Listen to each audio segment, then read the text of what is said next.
I'll have my moment. But speaking of coming out or saying things, we had something on Friday, right? Yeah. American Idol judge Cara Diaguardi made headlines after her appearance on The View this past Friday because I asked about the contestant Adam Lambert and if perhaps he had lost because of concerns about his sexuality and because people thought he was gay.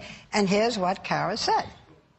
You know, I don't think that Adam was ever in, so I'm not, you know, I think he was always openly out. But you have to admit that, the image the person has is very significant. Look at the Susan Boyle case, for example. It is, but, you know, Adam... But wait, do you think he was always openly out? Because that's not the perception that people have. I mean, you know, from what I've seen on in various forms of things, I do. I never thought he was. What? So, I mean, she outed him now. There are a lot of people who said, oh, muck, when she did that. I'm getting used to it, right?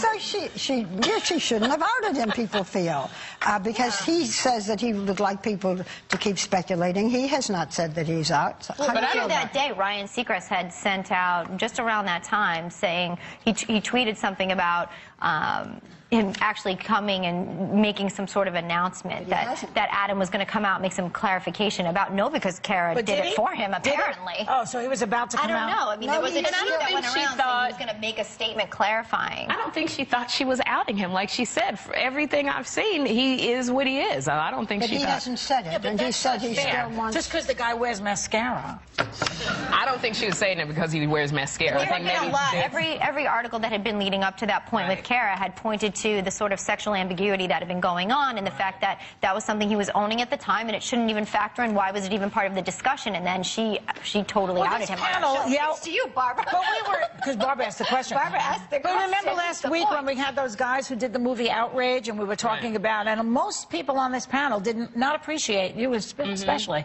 the outing of these politicians who vote against gay rights issues. Right.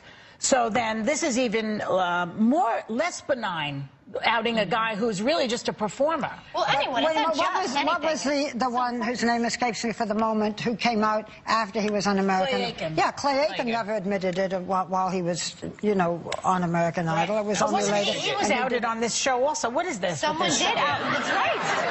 He did get outed on this show. Yeah, do you remember, Barbara? I don't think she was here that day. It wasn't by a guess, but I mean, truly, I think that it was. I wonder what the conversation was, maybe even between Adam and Cara after that, because it's such a personal thing. I don't think it should be something that should be brought into the public domain. It should be, you know what, homosexuality should be such a non-issue at this point. That's what I mean. That everybody should be able to come out and live their lives the way they want. It's a non-issue. I mean, we have the whole thing in California with gay marriages. I mean, should they be permitted to people voting for it and voting against it? But it still is a major issue. There's a lot of... The main thing about it, I think, with people who don't want them to come out and who don't want them to have their rights is they believe that it is a choice.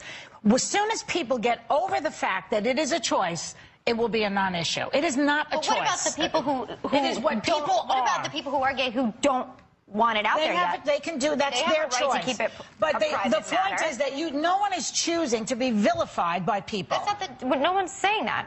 Yeah, but also, too, if they don't choose to people who insist that's a choice, why are you going to make them? If they choose, they want to keep it private because of whatever struggles they're going through. The case that they made in the movie, but the case they made in the Outrage movie is that these people, like Larry Craig, votes down the line against gay rights issues. And then he happens to be in the bathroom with a guy. I mean... Wait, that's only examining one aspect. You're assuming, then, that he believes that what he's doing is what he should be doing. What if Larry Craig, in his head, assuming that we're alleging, okay, his situation, he has not admitted to anything as far as I know. What if he then believes that, for whatever reason, maybe religious beliefs, that it's a vice, and he would vote not based on what he does in his vice world, but he does what, you know, he votes what he thinks is the right thing to do. Well, that's a good argument, except that it's so vehemently against gay rights. It's not even in the middle of it.